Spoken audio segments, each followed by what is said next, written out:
What's up, ladies and gentlemen, and welcome back to TD Fans Talk, home of the real Miami Dolphin fans. Guys, we are live on April the 30th, 2020, the very last day of the month. Come one, come all. Let's have some fun, guys. We got breaking news out of Miami. TACO Charlton has been released by the Miami Dolphins. Yes, I repeat, former first-round pick traded from the Dallas Cowboys, released. Ladies and gentlemen, he has been released from the Miami Dolphins.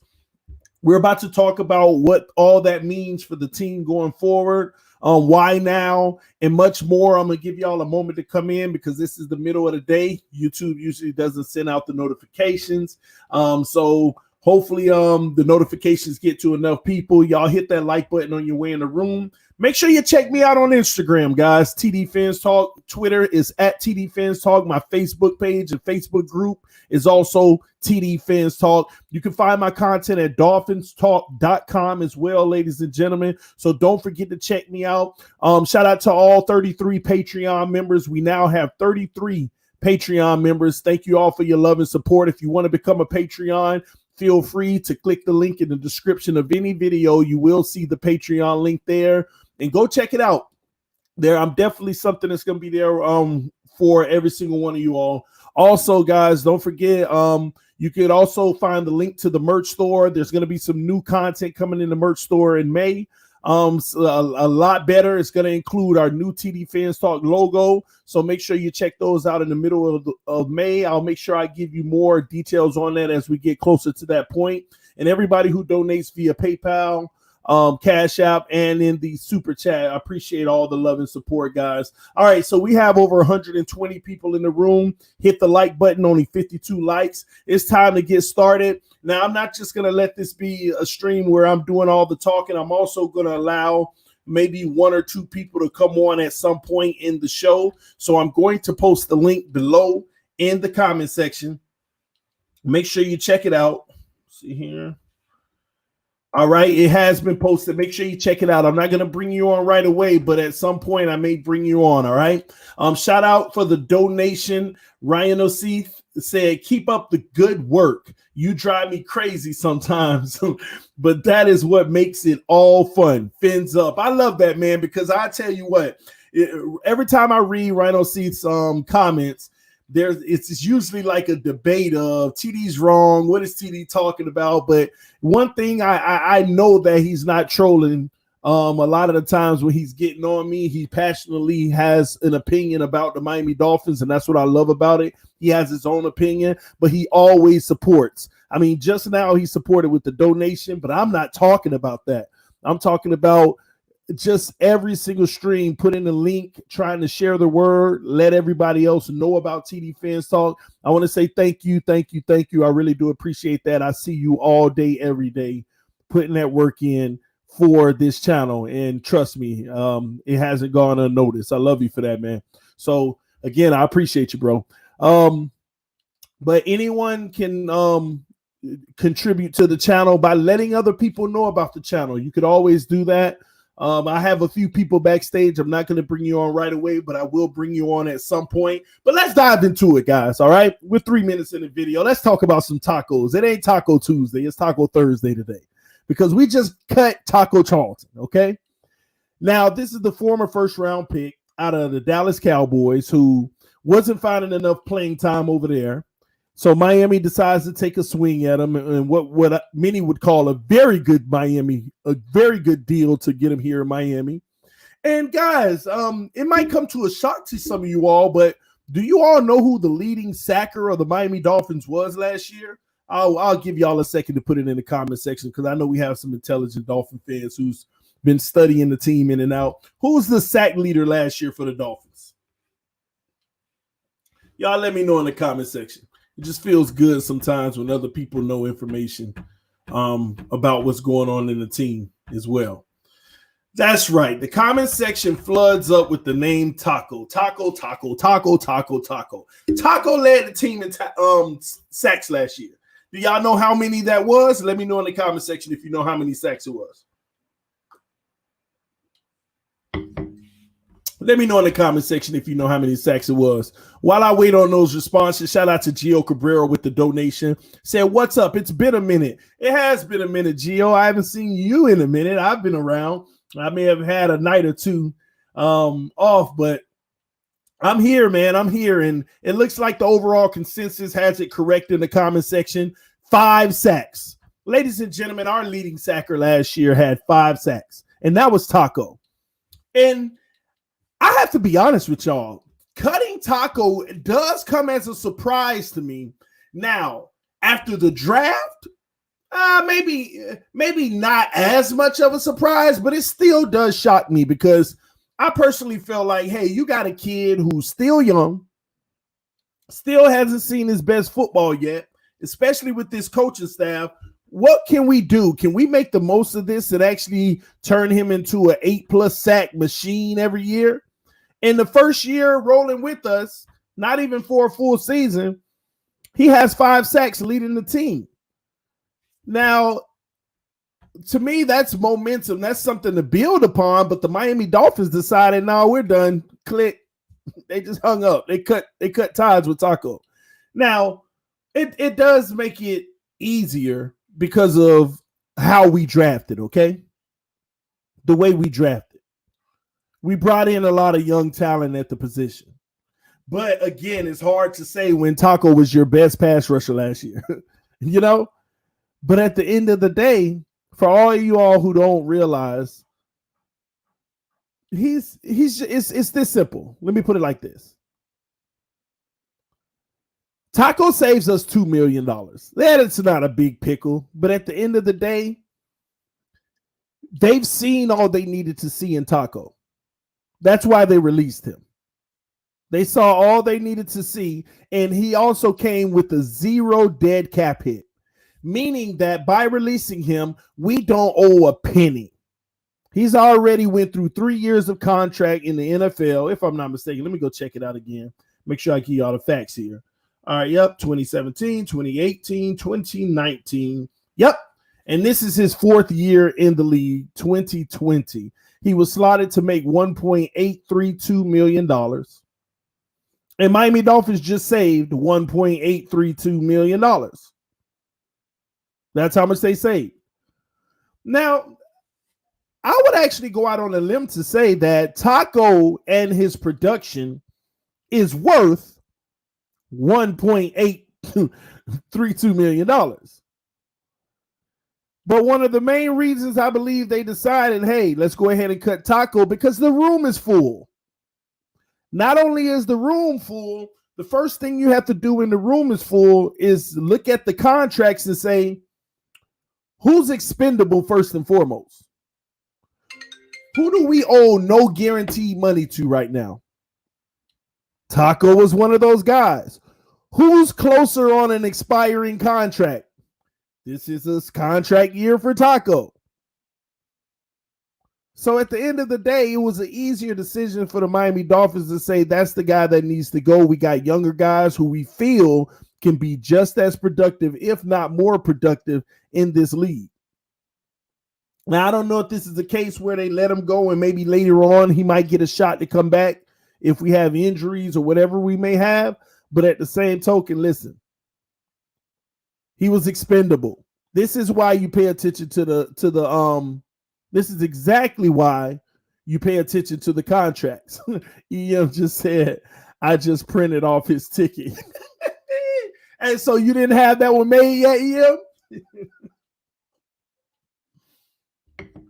You didn't have that one made, man? Man, so Flores gave you that one today. It wasn't predetermined, huh? EM funny with these tickets, man. But when you go through the roster, you see about 4 or 5 guys that are on this roster right now with similar situations. I'll be honest with you. I don't think they're going to cut Josh Rosen, or he needs a bus ticket right now. But if Miami's at a point where I'm not worried about the $2 million, let's make some roster spots available. That's another individual that if they feel like it's time to move on, they can move on from. I've been on record several times telling you all, the individuals you got to watch out for are Devon Gottschall, Albert Wilson, TACO Charles is out of there now. You got to look out for guys like Bobby McCain, individuals like that. Contract about to expire within the next year or two, making decent money. Those are the ones you got to look out for. So right now, they're just trying to make as much room on the roster as they possibly can. And it looks like TACO is the odd man out right now. And there's more to come. I mean, they're not just signing people to sign them. There's more to come. We all understand that you can have 90-something guys in camp, but at the end of the day, oh, man, this is going to be a stressful 55. When camp is over and we have to select the final rosters, this is going to be the most stressful 55 we've had in a long time. It's always been easy to say, all right, here's when we had 53-man rosters, it was always easy to say, okay, here's the top 48 players on the team. Now there's 5 slots available. Who's going to get? No. This offseason, we're going to be saying, all right, here's the top 55 on the team, but some of the last ones can be interchanged. But what do we do? Which position is most important? Where should we add more depth? Which is more? We're gonna have to sit some talent down that we don't want to sit. There's only a certain amount of people you can put on the practice squad. There's only a certain amount that's eligible. And one of the toughest parts about it all is guys that might be eligible on the practice squad for us might be able to make a 55-man roster in the league. So they may elect not to even be put on the practice squad and asked to be released and go ahead and find another team. It's a beautiful luxury to have, but a scary one too, because you might be sleeping on some really good talent. And maybe not even sleeping on them. Just the simple fact that you don't want to, you already have so much, but you got to let somebody go. It's going to be tough, guys. Shout out to Joe Exotic. Joe Exotic, that's funny. With the donation said, Tua is trash and Matt Breida is a walking injury. Phins mess up again. Joe, come on, man. You don't have to just punch us in the face like that. Joe, I'm sorry. On this channel, we live off of a saying of time will tell. We can't let the past define the future. So at the end of the day, that's our new acknowledged slogan at the end of the day. Or saying, at the end of the day, man, we're patient. We're going to sit back and because we've never did this before. We haven't had these parameters before. All right, Mr. Exotic. So listen, we're willing to ride this one out and look for success. We want Tua to be our next franchise quarterback. I'm not going to go. Listen, if I'm not going to say that Tua's not going to be successful, then it's hard for me to accept anybody else saying it. It's really hard to do that, man. So sorry, bro. I personally think we haven't made any mistakes. I think Tua's going to be great as long as we can protect him. And I think Matt Breida is going to be an excellent piece if he can stay healthy like any player in this league. So if he doesn't get hurt, I feel like we have a really good back in Matt Breida. So that's my opinion on that one, man. So sorry. Not really in agreement with it. But TACO is out of there, guys. TACO is out of there. And now at the end of and I need to delete his name from our chart now. That's kind of tough. I actually wanted to see TACO try to grow with the team. I got to be honest with y'all. I wanted to see him stick around. But at the end of the day, that's just fandom. That's fandom. When you really look at it, no room. And the coaching staff know what they're going to get out of him, and they probably already determined his upside. Now, I think that we still need to get better at the pass rush at the defensive end position, though. And I personally don't feel like we have that dog. I feel like we have a team full of guys who can complement each other and get the job done. But we still don't have that dog. We don't. So forgive me. A lot of good pieces, but I still would love a really great, formidable pass rusher who just everybody knows is that good and can't like that's one of the positions where I do want a 9 or 10 player. I've been on record saying, give me a whole bunch of 7 and 8s, and that's what we have, and that's all good. But if you could find a way to bring in that one dog, and y'all forgive me, maybe I'm using the wrong terms because somebody corrected me just now because I agree with them. That's why I say they corrected me. We got a whole bunch of dogs. We do. But I'm talking about that one unstoppable force. See, dogs can be stopped, but they're always going to do their job. That's why you want a room full of dogs, guys who just going after it. Their engine don't stops, but it doesn't mean they can't be stopped. It's just when you have so many of them, somewhere on the line, somebody's going to get beat because you got a lot of them. 4 dogs coming at the quarterback, at least one of them win their battle. That's the beauty of having a whole bunch of dogs. But it ain't nothing wrong with having one pack leader and a whole bunch of dogs around them, man. Now 2 at a time getting off. That's that San Francisco type defensive line. That's what you want. So I just don't think that we could sit here and debate who's considered that on this team. I say no one. And that ain't a knock. That's not a knock on anybody. That's not because we got some dogs, some 7 and 8s that's really good. That's all you need. But again, if we can find that way. And I think I'm being very spoiled right now to even ask for that. I'm being very greedy. That's what I want y'all to understand. We got what we need. We got enough, but I'm being greedy because sometimes that one piece of greedy is what makes the difference. That one piece of greedy is what makes the difference. So people keep putting in the comment section, Clowny. Hey, man, hold on. Nobody still picked up Clowny. I haven't even followed it anymore, man. Last I heard, nobody still got him. Has somebody even picked Clowny up yet? Is this something I'm missing? Y'all let me know in the comment section. Y'all know better than me. Is Clowny on a team yet? Man. Somebody said nope. Wow. Clowny got to be embarrassed. Shout out to Joe Exotica again. He said, do you remember when Bobby Voucher showed up at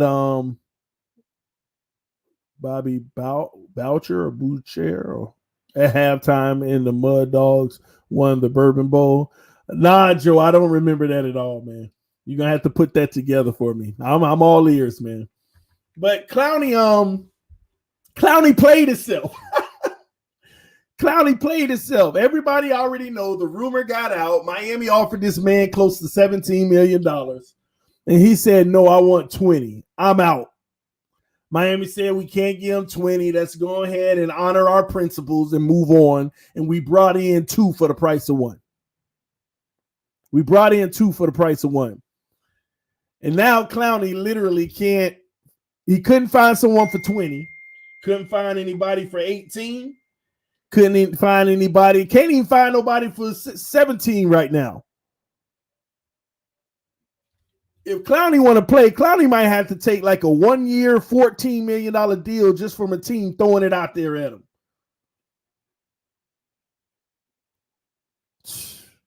So now somebody say he asking for that now. You think we making room for Clowny? Y'all think we making room for Clowny? You think so? You think we could be doing that? The reason why I'm asking, and I'm not sitting here like, no, we not. I can't even sit here and rule that out. Depending on how much you can get them for. Somebody said, no, I hope not. Maybe. You never know, y'all. We saved $2 million on Taco. If they decide to release or trade Albert Wilson, that's another 9.5.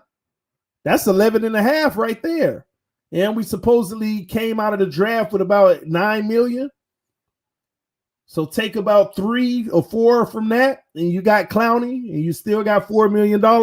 I don't know about that, but it's possible. I don't think we are, but it's possible. I mean, could we be hearing breaking news? The Miami side Clowney on a 1-year, $14.5 million deal. Could we be hearing something like that happening?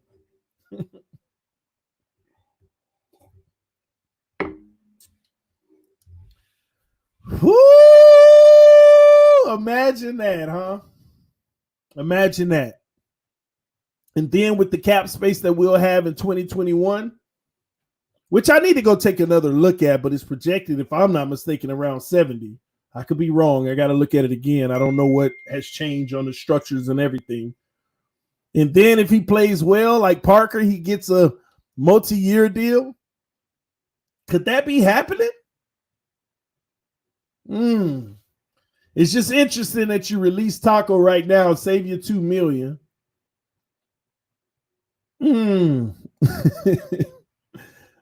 Something to think about, right? If we could land Clowney for $14 million, would you take him? Put it in the comment section. Let me know right now. Would you take Clowney right now for $14 million, knowing that we'll have the cash if we were to trade someone like Albert Wilson? Somebody says, speaking into existence, TD. Yeah, I'm with you. Ooh. Yes, no, yep. Hell yeah. Yes. 12 million, I would. Nope. All right, so all the people who say yes, stop commenting in the comment section for me real quick. Stop for one moment. Stop commenting in the comment section if you say yes. I only want to hear from the no's because I need to know something from the no's that wouldn't take Clowney for 14. Why? I just want to know because sometimes I don't think of everything and I want to hear other point of views on why they would do or wouldn't do something so I can open my mind, you know? Help me to all those who say no, they wouldn't. Tell me why. For 14 million, tell me why. Please tell me why. Please elaborate. Don't just put no. Just let me know why. He told Miami no, but money talks, CD. We need to sign our draftees. That's going to happen. Come on now. Well, you know we're going to sign our draftees. That's going to happen. I don't want Clowney. Saw him make a late hit. Bad character. Wow. People who don't want Clowney don't know football. Too much room and not enough. Ooh, hold on. Let me back up here. What did he say? Too much room and not good for the culture. Not good for the culture. Wrong attitude. Still has some injury questions and possibly character issues. Because he might get injured during the season. So we have injury concerns and character concerns. That's basically what I'm hearing from everyone. Injury and character. Of course, you got to hit the check box on injuries. We all know that. You want to feel good about paying a guy $14 million. You want to feel good about the injury history. So I can understand that logic. Shout out to DraftKings, FanDuel, GPP, Central TV with the donation said, if you wanted Chase Young, then you want Clowney. Hey, I can't argue with that.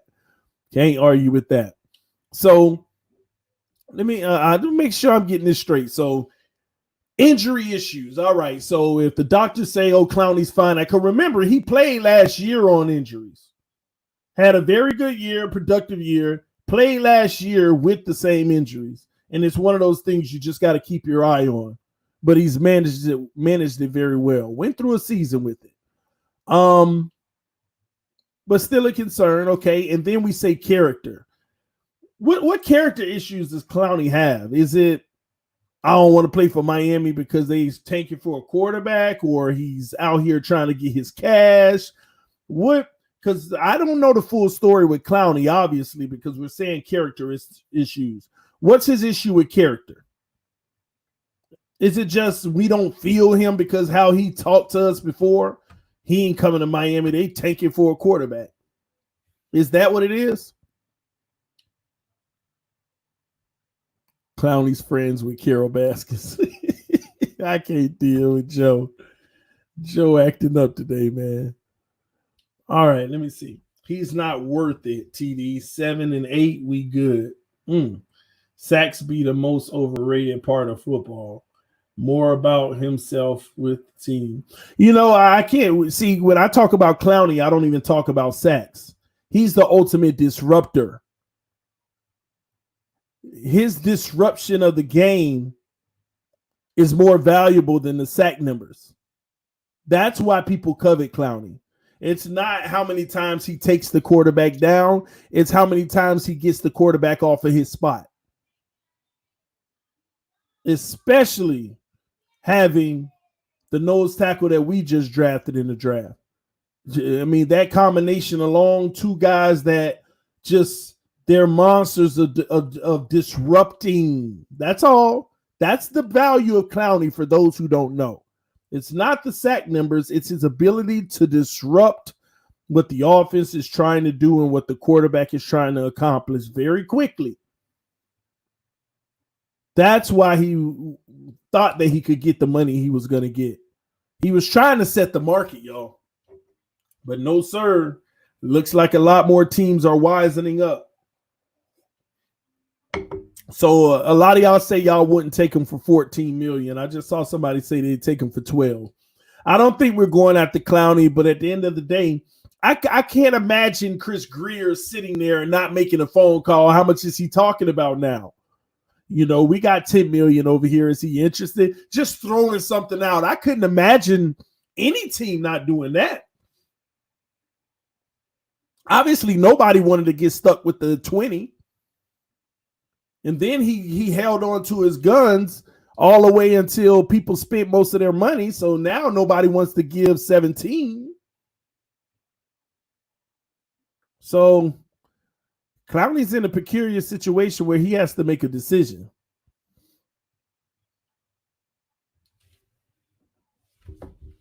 I don't know. We shall see. They might even give him a 2-year 20 million or 2-year 24 or something and only guarantee 12. I don't know. It's just interesting. We shall see. But I don't think that's the case. But the reason why I'm still hampering on it, because I can see where it could be happening. You just randomly on Thursday release TACO. Even though it's no dead cap, it's just interesting to me that TACO isn't a guy that makes it to camp. See, there's a difference for making a team. You didn't make it to camp.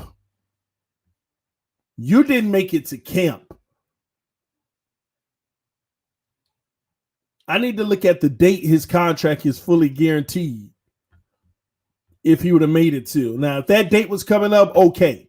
But I don't even think that's the case. Havoc said, Havoc Maker said, high talent, but not the guy. Matter of perspective. I'm with it.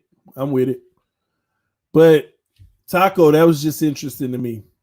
Didn't make it to camp. He's a guy who can at least compete.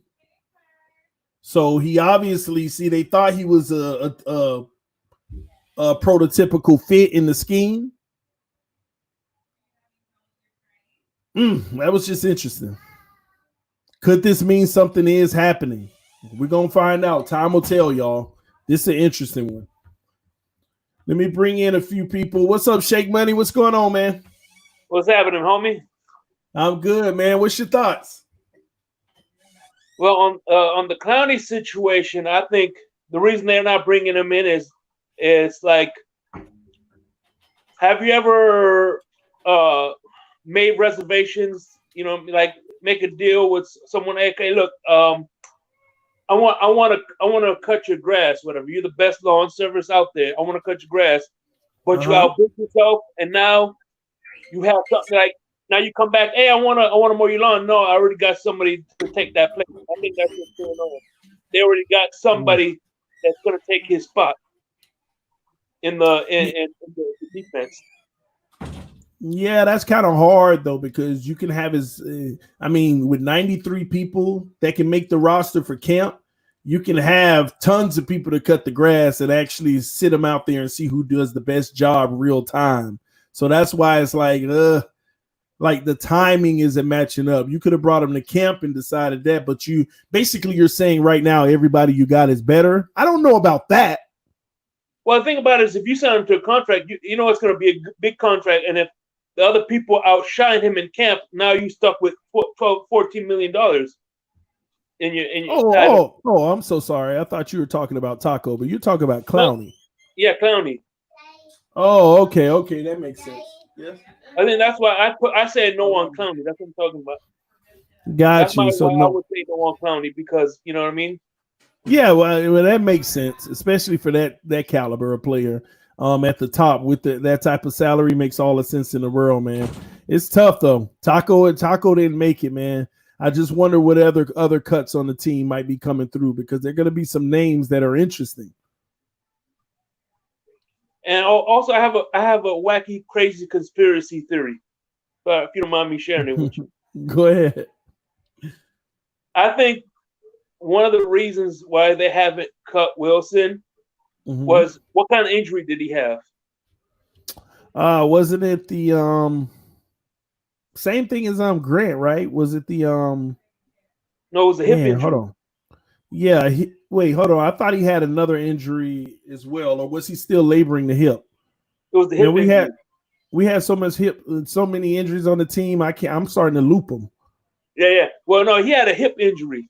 His hip injury was a year and a half ago, wasn't it? Yeah. And did he re-aggravate it? It was right after the Chicago game. Yes. I remember that was the game he went off, and then they said he had a hip injury, but that was a year and a half ago.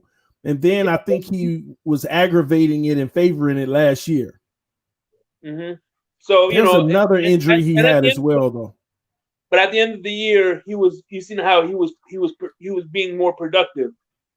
Mm-hmm. With that hip injury. Guess who's coming into town with the hip injury? Who's that? You know what I mean? Huh? Who is that? You know who has the hip injury that's coming into town? At the wide receiver position? Tua. Oh, okay. You're just saying in the team in general. Yeah. but those are two different injuries. Yeah. So, but Tua's, man, his supposedly is 100%. Some people around here talking about 80, but according to the doctors, he's healthy. He's good to go. So, but the thing with Albert Wilson, remember last year, he was still favoring his hip. And then on top of it, he had some type of leg injury. I'll go look at it, but he also had a leg injury. I think it was like a calf or an ankle or something like that. But I don't see them if they haven't cut him yet. I don't think they're gonna cut him because I think, to be honest with you, I like his personality, his dog mentality. You know what I mean? So yeah, but for $11 million. I don't know, and that's one thing that. And before I'm gonna let you go so you get other people. But one thing I remember we were talking about Xavier Howard and the other Byron Jones. Yeah. And you were talking about how Byron Jones is going to be on the number one, and then Xavier will probably be on the number two receiver. Mm-hmm. One thing that a lot of because I followed a lot of the New England beat writers to see when we first hired Flores. I followed a lot of the New England beat writers to kind of get a sense of Brian Flores. And one thing they always say is that one of the things that New England like to do is put their number one cornerback on their two receiver, and their number one on their number two corner on their one receiver with safety help. Got it. That makes sense. That's a good. That's actually smart. That's one of the things that New England. It's almost guaranteeing that the lockdown corner is going to lock down the number two. And the number two corner is going to have help on the number one, which is being more efficient, if you ask me. And that's what you always said about Xavier Howard, that he did his best when he had safety help. Always. He could always take chances. He could always, over pursue certain situations because he had the backside. The top wasn't taken off. and that's when he thrived the most. But we shall see. This year's gonna be interesting, though, Shake, man, because a lot of people, we don't know who's gonna make it and who's not, bro. But anyway, keep up the good content, man, and thanks for having me on, brother. No, thank you for coming through, man. I appreciate it. All right, guys. I also wanted to let you all know that tonight, don't forget at 8 p.m. All right, we will be going live here on TD Fans Talk. It's going to be an amazing show because it's going to be a very informative one. Help us understand a lot more about the intricacies of the NFL, some of the things that the Miami Dolphins can take advantage of that are coming up pretty soon. We have a special guest. Hopefully you all enjoy it. So make sure you come through tonight. And it's time to learn, man. I'm going to enjoy tonight just as much as you all. So make sure you come through. We're going to be talking football, okay? We're going to be talking football, and we're going to be talking about some specific area that the Miami Dolphins may be eyeing right now to take advantage of, especially given the fact that we're drafting number 5 overall in this draft. That means something going forward as well. That's very beautiful for Miami. We're not done reaping the benefits of being the number 5 team to draft. And we'll talk about that tonight. Y'all got to come through because this is the part of football a lot of people don't even talk about. They don't even talk about, but this is one of the rare cases where the Miami Dolphins, it is applicable to. I'm not going to give it away. Y'all tune in tonight at 8 p.m. We will be live talking about this, all right? Hopefully y'all enjoy. This is TD Fans Talk, home of the real Miami Dolphin fans. And soon I'm going to be coming with another video as well. I want to let y'all know now. It's a specific individual that I think everybody needs to really watch out for. I've really been studying this individual who we have on the team now. Not going to give that away either. Oh my gosh. I think that I'm not going to give it away. Y'all just stay tuned. This TD Fans Talk. If you're new to the channel, hit that subscribe button. Make sure you show your love by hitting the like button on your way out. I will see y'all tonight at 8 p.m. I'll see you soon, guys. Peace. I'm out.